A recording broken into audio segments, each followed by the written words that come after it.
자, 윤석열이 지금 사퇴하고 난 이후에요. 오늘 여론조사가 나오고 있습니다. 대선 후보 여론조사 결과 TBS하고 한국사회여론조사연구소 여기 여론조사 내용에 따르면 윤석열이 32.4, 이재명이 24.1, 이낙연이 14.9가 나왔습니다. 그러니까 단숨에 윤석열이 지금 1위에 올랐죠. 30%대를 기록하면서요. 자, 그간의 윤석열의 지지도 하락은 윤이 정치할 의사가 없다라고 보면서 유권자들이 그를 대선 후보로 인정하지 않았는데 연 3일 맞서면서 이 각을 세우면서 윤석열을 대선 후보로 다시 인정하며 순식간에 1위에 올랐습니다. 문화일보 리얼미터 조사에서는 윤석열이 28.3, 이재명이 22.4, 이낙연이 13.8을 기록하고 있습니다. 자, 여기에서 보면요. 일정하게 윤석열이 30%를 중간에 두고 플러스 마이너스 한 2% 정도고요. 이재명과 이낙연은 둘이 합쳤을 때 그 수치가 30한9 정도부터 30한6 정도까지 가고 있습니다. 자, 그래서 윤석열에 대한 이 지지 부분은 일단은 중도층부터 그리고 그 온금 보수층 지지가 결합되어서 나온 부분인데요. 결국은 윤석열의 이 높은 지지는 윤이 정치적 의사를 표방해서 문에 맞서는 정치적 중심에 서기만 한다면 윤의 지지율이 당분간은 계속 1위로 갈 것이다라는 부분을 보여주는 겁니다. 반대로 지금 문가리는 윤에게 1위를 내주면서 보궐선거가 급격히 흔들리고 있어요. 그러니까 이 4.7 보궐선거가 웬만하면 문이 이기지 않겠느냐 이렇게 예상되었는데 윤석열이 지난주에 총장을 그만두고 나오고 LH공사 직원들의 일기 신도시 지역에 그 땅 투기 의혹이 이제 공개되기 시작하면서 급격하게 흔들리고 있습니다. 자, 이 급격하게 흔들리는 흐름은요, 또 다른 방식으로도 지금 확산되고 있는데 윤석열은 공적 정보를 도둑질하는 LH 투기 대대적 수사를 해야 된다고 조선일보와 6일 그러니까 토요일 날 통화를 하면서 그렇게 언급을 했습니다. 그래서 공적 정보를 도둑질해서 부동산 투기를 하는 것은 망국의 범죄라며 즉각적이고 대대적 수사를 해야 되는 사안이다. 부정부패는 금방 전념되는 것이고 그거를 막는 것이 국가의 책무라고 이렇게 말을 했습니다. 총장을 그만두고 집에서 개 고양이를 돌보면서 치과한다던 윤 총장이 조선일보와 6일 통화를 했어요. 그러면서 국토부 자체 조사로 시간을 끌고 증거를 인멸할 게 아니라 즉각적이고 대대적 수사를 해야 된다. 즉 변창흠이 있을 때 LH공사의 비리가 가장 심했는데 그 변창흠이가 어떻게 이 조사를 끌고 간단 말이냐. 그러니까 이것은 검찰 수사로 가야 된다 이런 뜻이죠.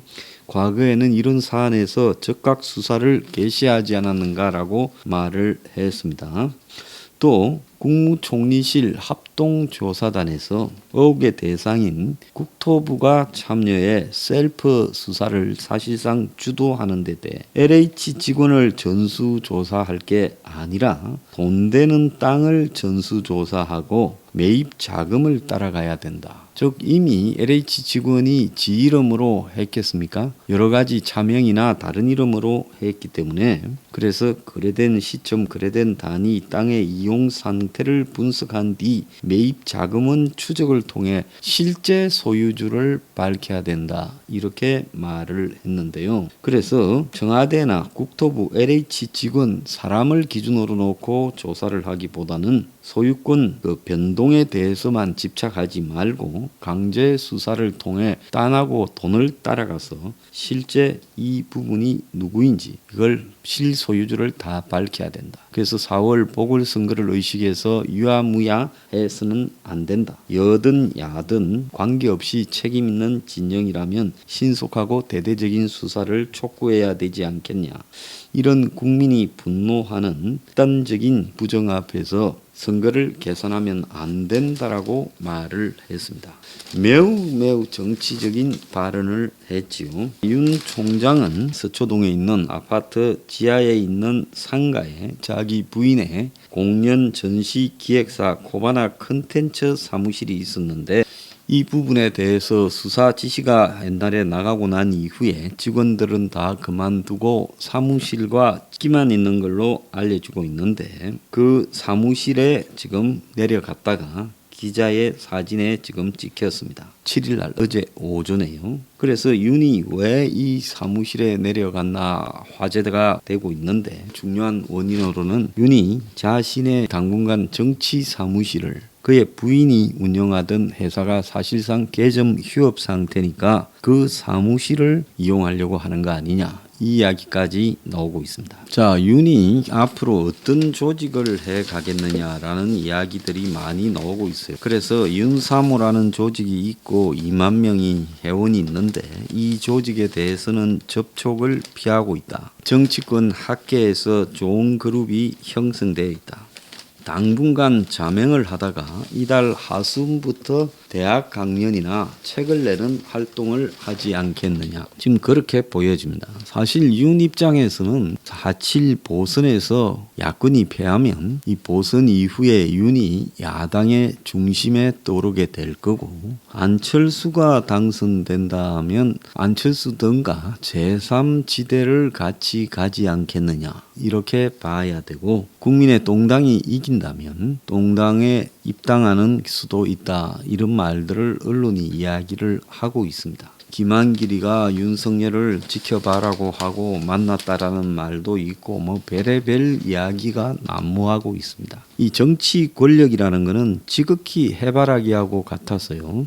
윤석열이 될 만하면 무조건 윤 쪽으로 다 줄을 서지요. 지금도 뭐 윤하고 끈을 댈라고 혈안일 거라고 봅니다. 제가 그래서 윤 총장한테 지난 금요일 날 3가지 기준을 이야기를 했죠. 반기득권으로 가야 된다. 정의와 공정에 대한 언급을 주로 해야 된다. 3번째는 서민의 삶에 대한 이해를 그 가치로서 끌고 가야 된다. 이게 되지 않고 기존의 기성이 새로 정치판에 뛰어든 반기문이나 고건이나 이해창식으로 했을 때는 윤은 망한다. 그래서 그 망할 확률이 100%다라고 언급을 했습니다. 그래서 윤 옆에 굉장히 많은 권력의 해바라기들이 윤을 끌어들여서 저거가 재미 보고자 지금 그렇게 모여들고 있었고 연락하고 있을 거라 봅니다. 자, 윤은 그런 유혹을 떨치고 어떻게 자신의 관점을 가져가느냐에 달려있는 문제고요.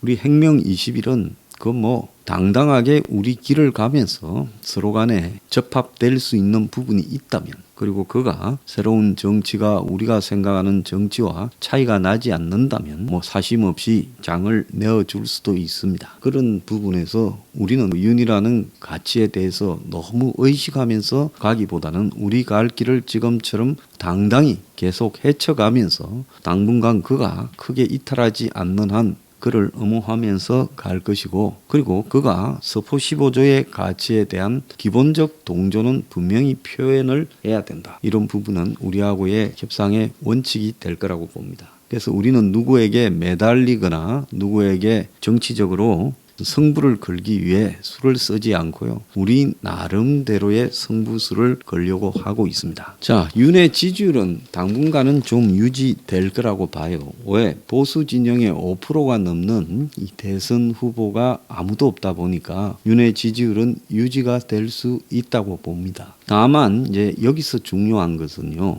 이 4.7 보궐선거가 문가리 쪽이 이기든 지든 저 세력이 굉장한 무리수를 두면서 윤을 압박할 가능성이 크다고 보고 있습니다. 자, 그런 과정에서 윤이 지금 이번에 검찰총장을 그만두고 나올 때 나는 밖에서 싸울 테니 당신들은 안에서 싸우라고 측근들에게 당부했다. 그래서 총장직을 내가 앉아 있으면서 지금 검찰 해체를 막을 수는 없다. 사퇴를 결심하고 지금 중수청을 집중 비난하고 던지고 가면 일단은 선거 전에는 못할 거다. 계속 나는 밖에서 흔들 거니까 당신들도 안에서 싸우자 이렇게 이야기를 했습니다. 그래서 지금 4월 7일 보선 이후로 검찰 해체 중수청법이 연기되었는데 아마 이 정권이 4.7 보선을 이기면 곧바로 검찰 해체 작업에 착수할 거예요. 그래서 윤을 내보내고 다리 뻗고 살겠다라고 할 겁니다. 아마 눈에 보이는 게 없을 거예요. 자, 그렇게 되면 이 정권의 오만함과 전횡이 그야말로 자기들이 죽을 기회를 가져오게 될 거라고 봐요. 그래서 제가 개인적으로 생각할 때는 4월 7일 보선은 윤석열의 보선도 아닌 거고 거기에서 지금 여권이 이긴다고 해서 자기들이 꼭 유리하게 흘러가는 것도 아니다. 그야말로 눈에 보이는 게 다음 대선까지 없을 정도로 자신들 세상이 되었을 때 이들이 오만함을 절정에 따라서 검찰을 해체시키려다가 거기서 폭탄이 터질 수 있다. 이렇게 보고 있습니다. 설사 4.7 보선에서 이제 이들이 지게 되면 그야말로 이 정권의 지금 레임덕이 슬슬 시작될 거라고 봅니다. 서울시장 선거에서 졌다라는 것은 굉장한 충격이 오게 되겠죠. 근데 오늘 아침에 보면요. 지금 단일화 할 때는 안철수가 나가든 오세훈이 나가든 우세하다. 3자 대결을 하면 박영선이 우세하다라는 이야기가 나오기 시작하면서 단일화가 되었을 때 급격하게 여권의 불리한 양상으로 조사 결과가 나오고 있고 또 현 여권에 대한 4.7 보선이 심판이냐 아니면 지지냐라고 봤을 때 심판이 매우 커지는 쪽으로 가고 있습니다. 자, 윤석열과 LH 투기 의혹이 현 여권의 기반을 흔들고 있다. 이기든 지든 위기는 올 수밖에 없다. 이제 윤석열은 본인 하기에 달려 있다. 그런 상황이 지금 전개되고 있습니다.